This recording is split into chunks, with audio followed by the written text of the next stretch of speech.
All right. So it's a little different today. We're looking at somebody who's had knee replacement before. I've never done this in a 5-minute miracle here, but I think this is good. So tell me about the difficulty you're having with your knees. The muscles across here seem real sore. Okay. Like getting up from stairs, downstairs, up not so bad, down hurt. Okay. This one worse than this one. And This one was in April 13th, and this one was at the end of June. okay. So you feel like they're weak or they're painful? They're painful, Painful. and they're weak. Got it.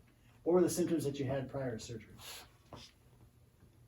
My knees were bone on bone for a long time, Mm-hmm. 5-10 years.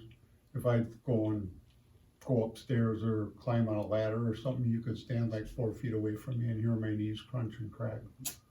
And they hurt like crazy.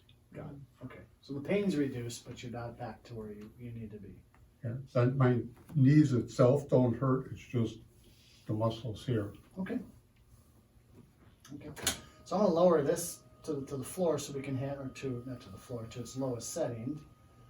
And we'll challenge these in a couple different ways. I'll see how it is that you come to standing and maybe look at a squat. And let's see how that goes for you. Fair enough? Okay. All right, so come up to standing. Any bother with that? Pulls? Pulls? Okay. Mild, moderate, or severe pulling? Not real bad right now, Okay. this time. You have a seat. Sometimes Have a it seat gets worse. slowly. How about now? Pulls a little bit like right here. Okay. And now come to standing once again. When I stand, it pulls up higher. Got it. Come forward if you would. All right, so now what I'm going to have you do is stay on your feet so that your heels and toes can stay on the floor. I want you to go down slowly into a squat. What type of work did you do? Well, mechanic. Mechanic, okay. Go into a squat to the extent that you can. That's pretty good. And come back on.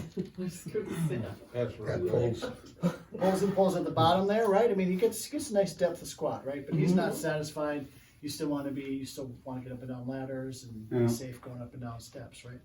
We certainly have him do a step down. I think we're going to get the similar effect with the sit to stand off the table here. So if you don't mind, have a seat on the table.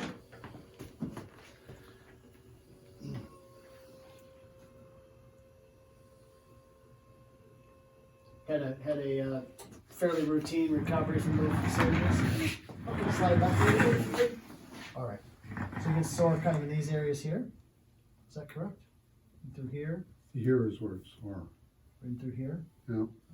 Okay. As I press in there, any bother? No. Okay. How about in through here? No.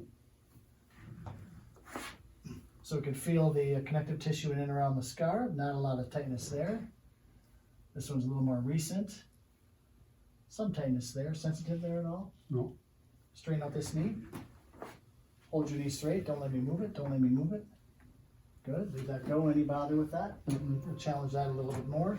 Go ahead and push your leg up to straight. Push, push, push, push, push. And leave it go. No bother there. No. Once more. Push, push, push, push, push, push. Fair amount of power there. That does not bring on any of those symptoms. Is that correct? Yeah. No, it doesn't bring Okay. Straighten up here, please. Hold your leg straight. Don't let me move you. Any bother there? Allow your knee to bend. Push your leg up to straight. Any bother there? No. Okay. Would you mind slipping off your shoes?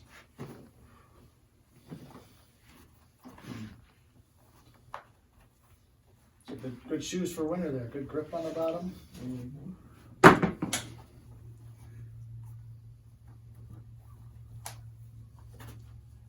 Do you have some after surgery exercises lying your back? I did most of the therapy at home.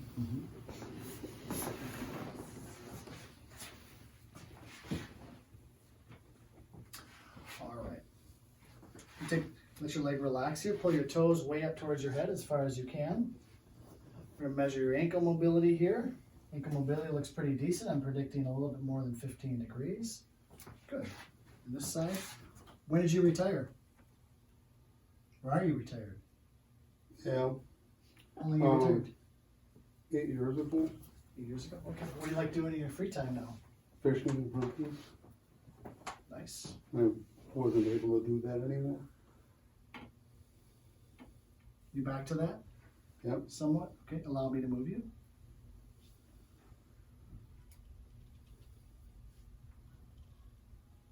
Any bother there? No, So good bending.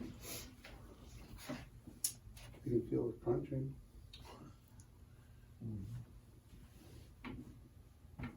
You're pretty ambitious about your exercise, Mhm. right? My wife kept saying I was overdoing it. I'm gonna grab something here, just right behind you. Excuse me. Careful the corner here on your back. You thought you were overdoing it? Yep.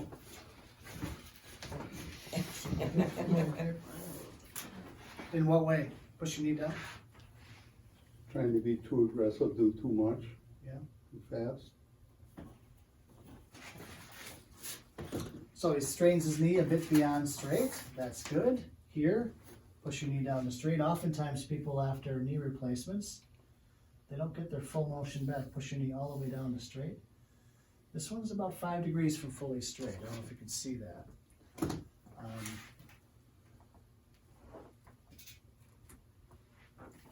Put that under the heel more.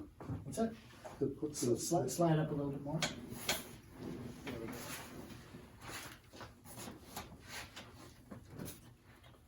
He's got a competitive edge, so we're going to retest that. He does indeed get a bit further than that. Bend your heel up towards the bum. And that's more than enough mobility there. Good. Yeah. Bring your leg out to the side, hold it out here, don't let me move you, don't let me move you. Try that again, hold it out to the side, don't let me move you. Is that very strong, do you think? No, How about this one? Bring this to the side, hold it there, don't let me move you. How about that? yeah, I think that one's stronger than the other one. Bend your knee up, please. And the other one up. Lift your bum in the air. So this is a little different type of exam. Cramping the hamstrings. Yeah. Not gonna happen. You want to try that one more time? So. No. Tell you the truth. Keep breathing, keep breathing. Now, keep your bum up. Lift one foot off the floor. Keep your hips level. Is this an exercise you do? Quite a bit of cramping there. Yeah. Sometimes it just happens, so, yeah. So I'm gonna have you lie on your side facing out there. What we're gonna do is we're gonna facilitate a couple of his muscles, right? Side hip muscles. So we talk about the integration of the hips. Bring your legs straight back, like that. Good. Keep your hip forward. Raise your leg up towards the ceiling. That's it. And back down. Go ahead and raise it up towards the ceiling again. Back down.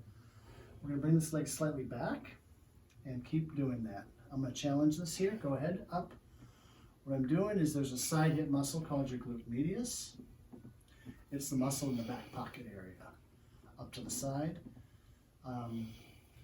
When people perform any leg action, the hip muscles have to activate, particularly the side hip muscles. They're oftentimes neglected. Go ahead and continue a couple more times. So what I'm doing now is a technique to help stimulate them and get them back to some semblance of strength. So that or awakeness, I should say, alertness. One more time. Hold it there, hold it, and just some stretches there. Hold it, hold it, hold it, hold it. Good, thank you. I'm gonna have you lie on your other side.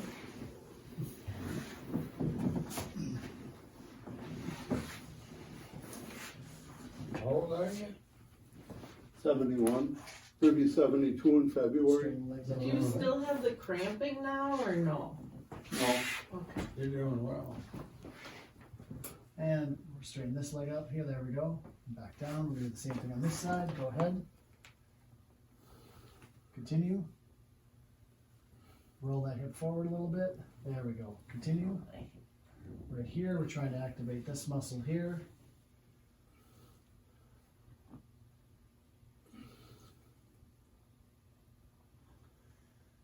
It's nice because I can lean my weight into this, right? Mm-hmm.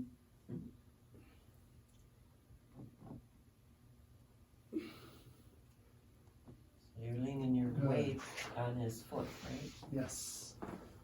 All right. Lie on your back.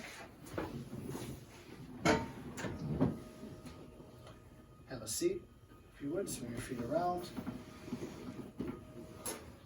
So, oftentimes we can start to make some determinations about what this might look like before and after a given treatment. He didn't have a lot of stiffness in his knee joint or his knee joint capsule. The scar tissue, pretty decent healing. Relative to how much demand he has on his knee, his quad muscles still are a bit weak, right? His hip muscles aren't quite as strong as they could be. We're going to facilitate his quadricep muscles too, try to find a way to boost them up a little bit.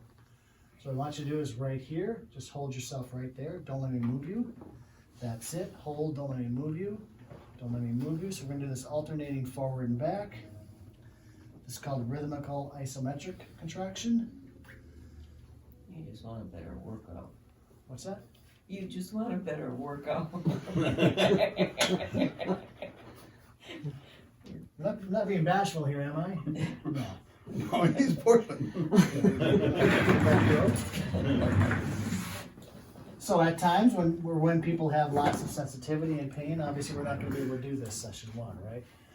So we individualize this to the person. Hold.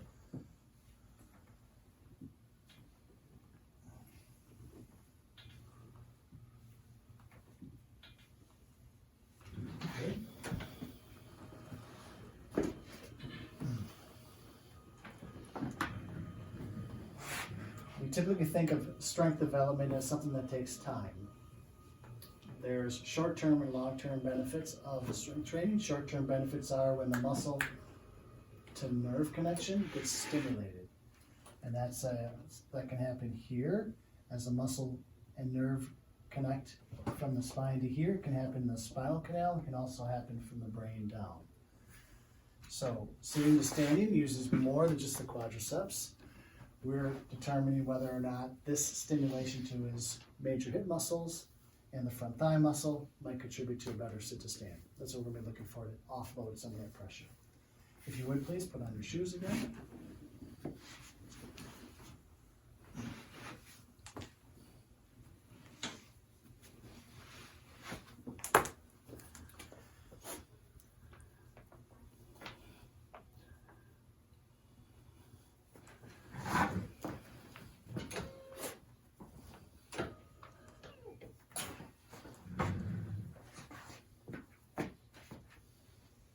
All right. Got a little bit of workout so far. All right. So far. Okay. Let's see what it's like for you to come up. Interesting term, Let's huh? see what you What do you notice now? Better. Nice. Quite a bit better, it feels like. Lovely. I like that. I call it one. Nice work. Thank you, right? It's a miracle. I think so, right? I mean, so this is the cool part of it, right? I mean, so here's the thing, like, either it's going to help or not, right? So that validates the thinking, right? So the process is this, right? Like, typically I don't work with in these Replaced. settings like a knee replacement, because who knows what we're going to find, right? But we go through the process, right? Normal process of healing and recovery, left with some residual weakness that's still a bother. Going downstairs would be nice to test before and after. We didn't do that, but that's what we want him to be able to do, so he can go down steps one foot after the other and good muscle control. So he's confident about that. A lot of people in their retirement, they have various ideas of what they want to do, right? Some people are happy going out to eat, going to the bingo halls, and going to the fireside theater. Those are all great things. People should do more of them, but other people want to still be more active. Waterfall tours, hunting, fishing, being active up and down, right? Cutting firewood, that sort of thing, and that's awesome. So it's what is important to that individual, right? And we're happy to be able to adjust to whatever, right? So he didn't need a lot of kneecap mobility stuff. He didn't need joint capsule stretching. He didn't need ankle mobility stretching. His hips are very flexible, right? But what he didn't have was a high level of strength. At first glance, you'd say, oh, the guy's got good strength, you know? Manual muscle test, it's not very sensitive, right? It's not very sensitive for two reasons. Number one is I can't exert the same type of forces through that front thigh as with my hand test as I can with him doing something, right? So that sit to stand is a much better test of his strength. And clearly it was painful. It was somewhat bothersome. Number two, it can't tell what the other muscles are doing in combination, right?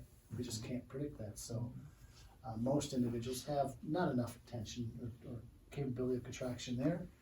And research is becoming pretty clear that for kneecap troubles, for instance, and other knee troubles, that when we strengthen the hips, people get better outcomes, right? So we don't just focus on where the yowie is. Like he could have that massaged all day long. We could put an ultrasound motion on there, we could laser that all day long, we could do a whole number of things to that area. But that's really not where the problem is. The problem is there's not enough firepower in that muscle because he hasn't had the specificity of training for that muscle to adapt. He's a strong dude. Yeah. Right? There's a see lot that. of muscle capability that's beyond there. So he's got great genetics, he's been active his whole life, and yet he still can have capacity to improve. So I like that. It was more of a muscle conditioning, muscle facilitation type of activity, right? We're not married to a technique. Like we can manipulate mobilized tissues, we can massage people, we can hook people up to electrical stimulation, and you do dry needling.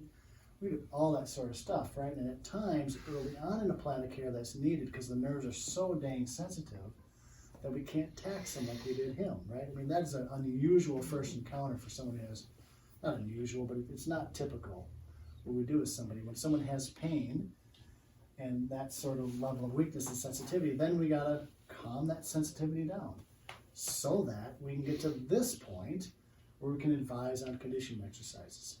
Right, so if you never saw me again, yeah, you could strap on some sort of resistance band in your legs, you do that sort of thing, and maybe do some isometrics there, right? I mean, if you did nothing else, you'd probably be a lot better for it, right? But you're really active, I would still recommend, hey, maybe you get some ideas of what you can do to progress this to higher levels of strength so that you're sure to get that descending stairs, which is the most aggressive activity that you're going to do, and maybe floor to stand, right? Getting up and down from the floor. Those are probably some of the more vigorous things that someone needs to do and needs lots of force production. So we want everybody to get to that capability so they can get their butt near the grass when they do a squat, right? Because most people should be able to do that with good muscle control. You're like cringing, like that's not even possible. Like, No way. not believing it, right? Most individuals get to that point, right? You're like, you're still not believing it, right?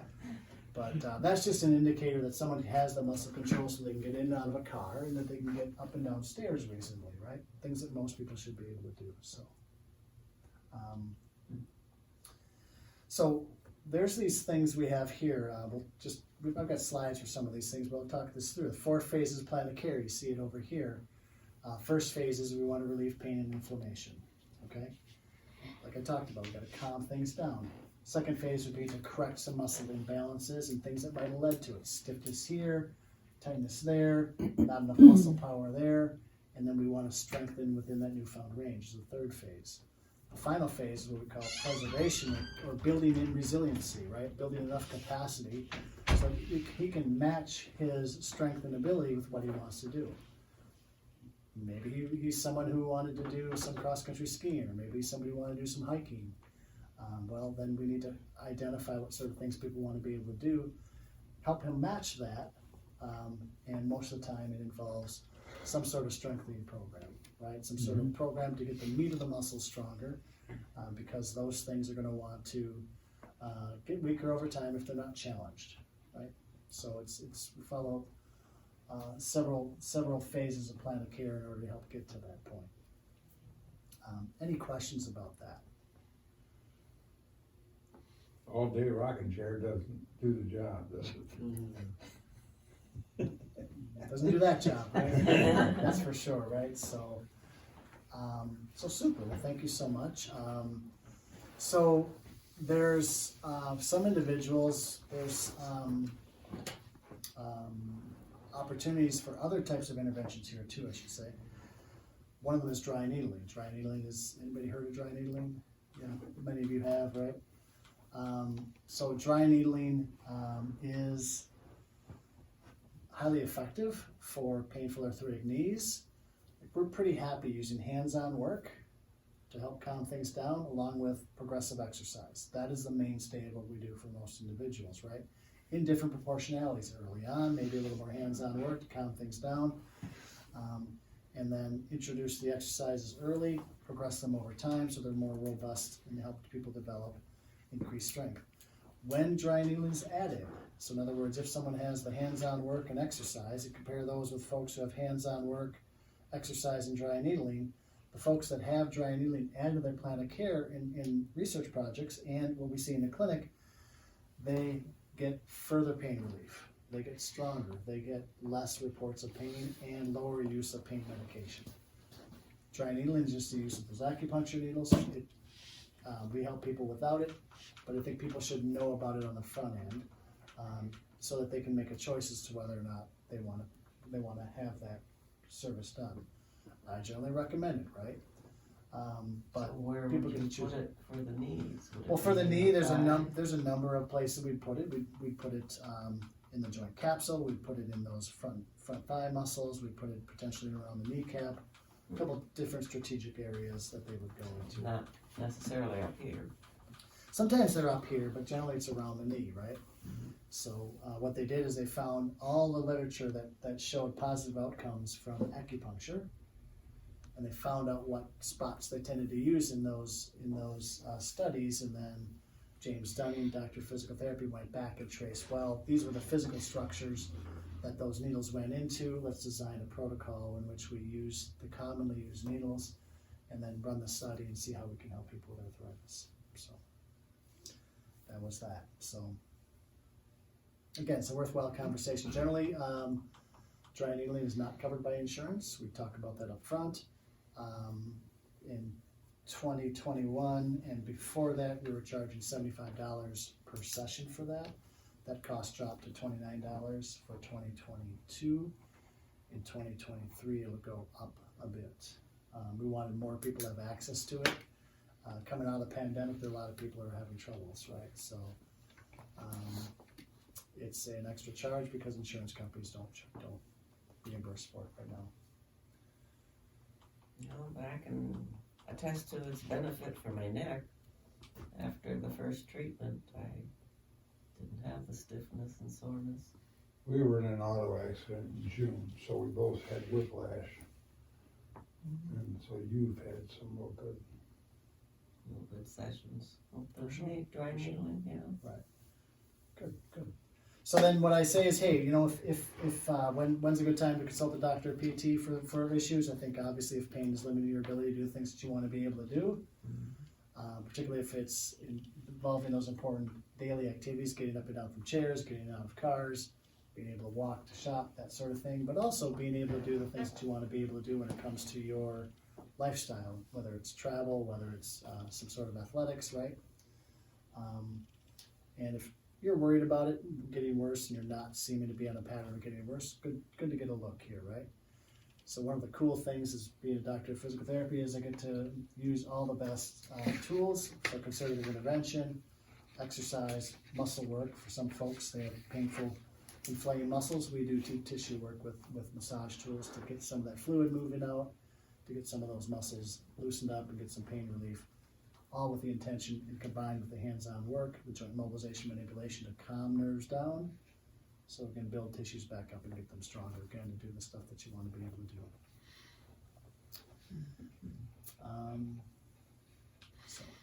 For people who have arthritis, especially rheumatoid, there's a change in the diet that can be done. I don't know if you've heard of it. It's avoiding nightshade vegetables. They're associated to a poisonous plant that I can't think of it right now, but eggplant, tomatoes, Peppers, all kinds of peppers, potatoes that have a white flesh. The purple flesh is okay. That's called Peruvian blues. What about the sweet potato? I don't remember. Tell me not sweet Go potatoes. I online. love sweet potato pie. There is increased understanding of inflammation and being a contributing factor to issues, and one of the things that we forget about is that exercise itself is anti-inflammatory, right? So getting into an exercise routine, but also a more healthy diet. And most You people know ate that pumpkin pie then, and Potato pie. sweet potato Easy, pie, easy. and then do what you need through the exercise, For right? sure. So, so anyway, I'm here to answer questions, and one of the one more thing. At the end of a plan of care, like when we see somebody, we want to give them a couple of key things they might do every day to keep mobility and flexibility. Just as importantly, give them a couple of ideas of what they could do to keep strength progressing or keep that strength long term. That might simply involve 2 or 3 days a week, do these handful of strengthening exercises. Someone really wants to be ambitious and are much more active and want to get at the why or some sort of fitness routine. If they want a more involved program, we can help them with that. But what are the 2 or 3 essential strengthening exercises someone needs to stay strong? And what are the couple of flexibility things that we would be done on a regular basis to keep it simple and tight? So not a big long list of things that takes 30, 40 minutes. That's ridiculous, right? So that's one of the things that we want to. Now, if people decide to do that, that's on them, but we want to make sure we give them the tools to keep it that way. So in your information packages, there's a couple of, obviously you saw the list of testimonials of some folks from our Google page. Some very interesting cases, but we can talk about them, but certainly from here, if you want to get a look at your particular issue, have an opportunity to see what the solution looks like for you, we're happy to have you come on in for a free consult, a complimentary consult using your discovery visit. There's times that are posted along the wall here, couple Fridays, couple Thursdays. Yep, so starting here is the soonest available, and then they go to later in the month as you go throughout the room, and you just grab the entire time slot, and you can bring it up to Robin or I up front there. Then after that discovery visit, we can let you know what's going on in your circumstance, what the solution looks like in terms of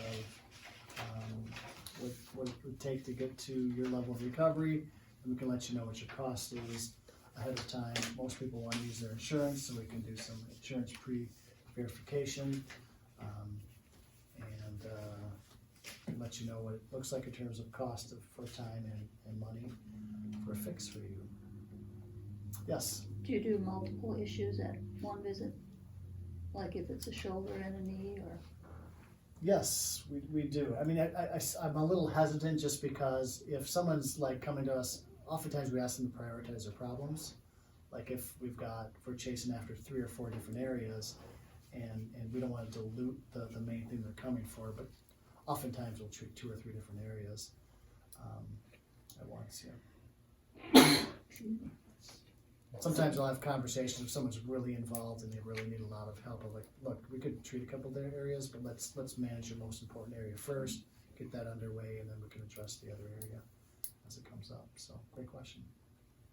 So if I'm not currently having an issue, is there a benefit?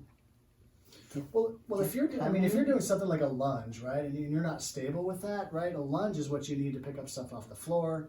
It's what you need to do some household management, some yard management.